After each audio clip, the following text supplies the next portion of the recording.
Shannon was instrumental in making sure that this happened tonight, so give her an extra big round of applause as she comes to the stage. Please welcome Shannon for her story of a first.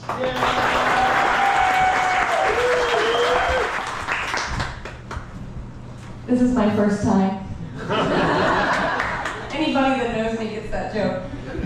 Go ahead and follow the dog story, Shannon. Yeah. If we want to talk about dating, I can put my Tinder up here and we can scroll through the harem of losers, as I like to call them. You guys get the pick of the litter. I have 2 bulldogs too. This is my story first. In April of 2015, I was attending the Indianapolis Mad Max Run. If you've never been to or heard of the Mad Max Run, it's where a bunch of adults dress up in post-apocalyptic costumes. They ride around on rat bikes and pretend we are living in a dystopian future where the rich control all resources, money is meaningless, and the masses have to fight and struggle for basic goods and services. So it's basically living in 2023, but you get to wear costumes. But this story is not about the Indianapolis Mad Max Run. It's about what happened while I was there. I was hanging out, and a woman approached me with a flyer that said, "Babes in Motoland, all women's motorcycle camp out." At this point, Babes Ride Out was a thing, but it was only happening on the West Coast. This was the first time, I'm gonna adjust this, I'm sorry. This was the first time that anything like this was local and accessible to me that I could ride to in a weekend. It was happening in August, and the only other female rider I knew was one woman that was in Indianapolis. I was living there at the time. She said she would go. She had very minimal camping experience on a motorcycle, very little motorcycle traveling experience, which in retrospect was a lot to take on, like a lot to take on. And I'll put a side note here that if you travel with somebody that can't move their own bike, your friends will give you relentless shit for it for the rest of your life. So immediately when I got home, I knew one other female motorcyclist. Oh, and I should say that nobody's identities are protected in this story. Everybody knows each other in this room, so. I knew one other female motorcyclist that had done some camping and traveling, and that was Melanie, our gracious host. So, me and Mel knew each other. We had been in the same motorcycle circles. We weren't super close friends at this point. We both attended the Indianapolis MotoGPs together and camped. But she said she was definitely in. So we had a pack of 3. We were strong. Later that summer, Mel went on a ride with Jamie, and they barely knew each other, and Jamie agreed to go, so now we had a pack of 4 going to this event in August, and I was so excited. So August rolls around, and we agree on meeting points, we agree on what routes we're taking. I'm living in Indianapolis this time. They roll up, I run through the door, I'm so excited, and there's Melanie on her SV650, and there is Jamie on a TW200, and without thinking, the words, "You're gonna do a 1,000-mile trip on that?" Come out of my mouth. But Jamie seems pretty confident, so I'm confident, and we pack up and we head out. So we spend the first night in Chicago because the meetup is at a Chicago downtown business run by one of the women that put on the event.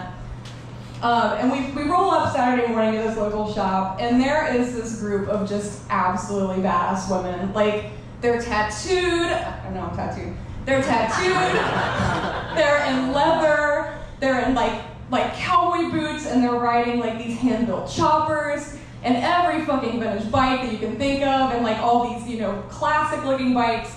And we are in adventure gear with full face helmets and helmet communicators. They are badass biker goddesses, and we are fucking nerds. And we start trying to socialize, but it's kind of apparent that this might not be our crowd. So a little bit of doubt creeps in, but we're still hanging on. We're gonna go camping on our motorcycles. So we do the first half of the ride, and we stop at a lunch stop. And at this lunch stop, Michelle, who was one of the incremental ladies in this group out of Chicago. She literally, her clutch cable broke on the ride, and she is in the parking lot changing her own clutch cable. This is how like badass this group of women are. But while we're all eating lunch and she's doing this, she left her ignition on. And so when she goes to start her bike to leave, it's completely dead. And everybody's scrambling to find jumper cables. We're all on motorcycles. And I'm like, Team Nerd Crew, I have a battery jump box because I never don't travel without it. So I grab it out of my side bag and I run over to Michelle and I'm like, let's jump your bike. So we jump her bike, and it's at this point that the union of badass bikers and fucking nerd motorcyclists become one, and we're starting to like break the ice and hang out. And we finally make it to camp. The camp is a whole nother thing. It is literally an abandoned restaurant along a highway. Seriously, it's seriously an abandoned restaurant. There is a rusty outdoor stage, like where they used to have some kind of concerts. The field that we're camping in is like seconds away from an active train track that runs all night. The inside of the restaurant was some kind of boat-themed restaurant. There's like canoes on top of walls. The place is bonkers. There's tons of photo ops of people sitting in boats on top of walls in an abandoned restaurant. It's nuts. But the jewel in the crown of this entire facility is the shower house, which is an abandoned short bus parked in a field that somebody has put showers into.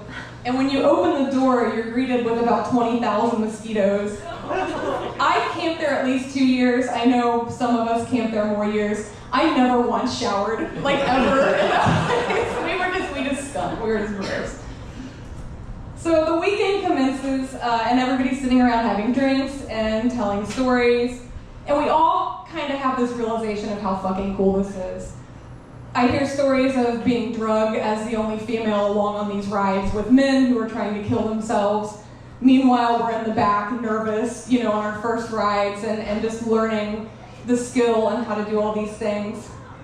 They talk about anxieties and fears, stuff that no man has ever talked about before.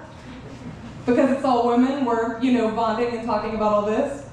And just as this bonding experience happens, and it's like all of my riding insecurities I ever had are expressed, and everybody's talking about it and laughing about it. And it's just this open-mindedness that was something I'd never experienced in the motorcycle community before.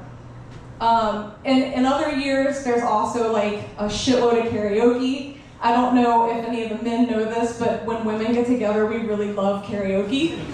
It's been every women's motorcycle rally I've gone to, there's karaoke, it's guaranteed, and ice cream. So, you guys should all be jealous. So we leave the rally and our hearts are so insanely full, and we have 1,000 new friends and 1,000 new stories. And it's this point that me, Mel, and James really realized that we click riding together so much. Like, more than me and my ex, which is probably why things didn't work out. And over the years, we just become this amazing force of female riders. And we start attending other events, and we start bringing other people along with us. We've been to New York more times than I can count for Babes Ride Out East Coast. Me and Mel have done dirt classes together. We rode Moab this year. Hell yeah. We had our very first this year where we actually allowed men to come on one of our rides. Otherwise, it's just us. We have panicked and found tire changes on the side of the road in a panic. We've done roadside repairs. We've tackled anything that's come at us, and we've just become like this really, really cool gel group. We've made through divorces. We've made it through career changes together. We've made it through a fucking pandemic together, still riding. And I don't know if you guys know that you are in the presence of greatness. It's not me. In our group, we also have the reigning Midwest Wiener Game champion queen here with us. I wasn't gonna make names, but I literally owe my sanity to this group of women. It's unlike any friendship I've ever had in my life. They have dealt with me over the past year and a half, and some of the worst of my life has been, and they can prove it by text messages. And at this point, I'm not going to go full serious like the dog story because I don't want everybody to cry. So I'm going to give an honorable mention here. So the rally that we went to the first was held in Savannah, Illinois. If anybody has ever been to Savannah, Illinois, there is a very classy establishment there called Poopies. It is a biker shit-themed bar where everything is shit-themed. You do have to get past some of the political slant if you go there, but it's definitely worth a stop. The one takeaway story, we were all at Poopies, this group of women on motorcycles surrounded by fucking bikers. I mean, it's a biker bar. They listen to Kid Rock, like that's the whole thing. So our friend Ginger, this man is there and he has a squirrel on his shoulder, like an actual, for real squirrel. And she's petting the squirrel, engaging, and he's talking to her, and he looks at her and he goes, I have another squirrel in my pocket. To which Amy proclaims loudly, don't look at the squirrel in his pocket. But lo and behold, he has an actual whole other baby squirrel in his pocket. Why? I don't know. Why? So anyway, this is my story of the first all-women's motorcycle camping trip I went on. We have started the Speed Clams. This is the birth of the Speed Clams. We're a very tight-knit group. And we are still very close with the Bleeders who threw the event in Savannah, Illinois. We just went to their rally last weekend. Michelle says it's their last rally, but I don't believe her. So we've all become great friends. These women are just incredible and inspiring, and they're all just doing whatever the fuck they want on motorcycles, and it's just absolutely incredible. And to wrap up, I will say that the TW200 almost made it home, but I'm going to save that for Jamie and her blah blah blah motorcycle story. So I think our takeaway from there is it's just you need to find your community. And there is nothing like a women's motorcycle community. They are there for each other. We know we have to look out for different stuff when we're out there on our own. And so it's really nice having a group of people who understand where you're coming from and what you're going to go through riding a motorcycle. So here's to a completely amazing motorcycle community. I'm based in Chicago. I know the riding group she's talking of. And it's pretty impressive up there. So find your community, find your people. It's here in the motorcycle world.